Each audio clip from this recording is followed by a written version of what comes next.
ચુસ્ત પોલીસ બંદોબસ્ત વચ્ચે આમ આદમી પાર્ટી દ્વારા માણિયાની બજારમાં ખેડૂતો માટે ભીખ માંગવામાં આવી। જૂનાગઢ જિલ્લાના માણિયા તાલુકામાં સિઝનનો 165% કરતો વધારે વરસાદ હોવા છતાં અતિવૃષ્ટિના મેન્યુઅલ પ્રમાણે સહાય ચૂકવવામાં નથી આવી।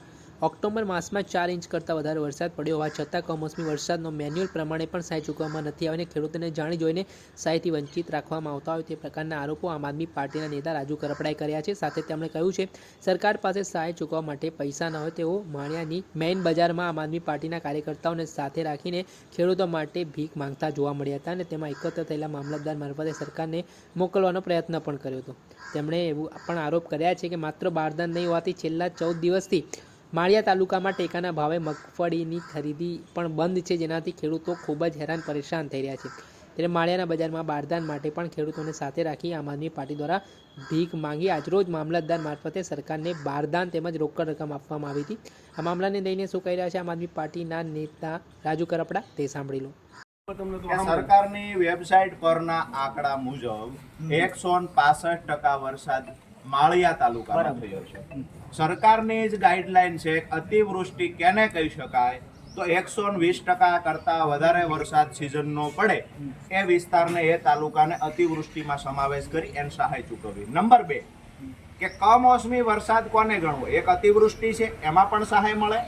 નંબર 2 કે કમોસમી વરસાદ સપ્ટેમ્બર એટલે કે 15 સપ્ટેમ્બર પછી જો ઓક્ટોબર સુધીમાં 2 ઇંચ કરતાં વધારે વરસાદ પડે તો આ વિસ્તારમાં તૈયાર થયેલો ખેડૂતોનો પાક જતો રહે, આવું સરકાર અને કૃષિ વિભાગ સ્વીકારે છે। તો ઓક્ટોબર મહિનામાં અહીંયા માળિયા તાલુકામાં 4.5 ઇંચ વરસાદ પડ્યો, પાક જતો રહે કે ના જતો રહે? ખેડૂતોનો તૈયાર થયેલો પાક સાહેબ જતો રહ્યો। મારી પાસે એવા પણ આંકડા છે જ્યાં 80% વરસાદ માત્ર સિઝનનો પડ્યો છે ત્યાં સરકાર દ્વારા સહાય ચૂકવવામાં આવી। અહીંયા 165% વરસાદ એટલે કે 80ના ડબલ કરતાં પણ વધારે અહીંયા 165% વરસાદ પડ્યો તો શા માટે માળિયાના ખેડૂતોને સહાય ચૂકવવામાં ન આવી? નંબર 2 કમોસમી વરસાદના મેન્યુઅલ પ્રમાણે પણ માળિયા તાલુકાનો કાયદેસર સમાવેશ થાય તો પણ સહાય ચૂકવવામાં ન આવી। એટલે અમારી લાગણી ને માંગણી સાહેબ એ છે કે ઓક્ટોબરનો વરસાદ, ઓક્ટોબરની સહાય હજુ સરકારે જાહેર કરી નથી। સરકારે મીડિયા સામે આવીને કહ્યું છે કે ઓક્ટોબરમાં જે પાક નુકસાન છે એનો સર્વે કરાવી અને સહાય ચૂકવશું। તો આપને વિનંતી કરીએ છીએ અહીંના વિસ્તરણને બોલાવી લ્યો, જરૂર પડે જિલ્લા ખેતીવાડી અધિકારીને બોલાવો, જરૂર પડે તો કલેક્ટર ડીડીઓ સાથે મિટિંગમાં આ વાત મૂકો તમે। હવે અમારા ખેડૂતોને જ્યાં ખરેખર અહીંયા પાક નુકસાન છે સરકારની મેન્યુઅલ પ્રમાણે કમોસમી વરસાદ અને અતિવૃષ્ટિમાં સમાવેશ થાય છે તો આ ખેડૂતોને સહાય મળવા પાત્ર છે। આ ઠરાવ અહીંયાથી તમારે ઉપર મોકલવો જોઈએ, આ અમારી લાગણી માંગણી છે।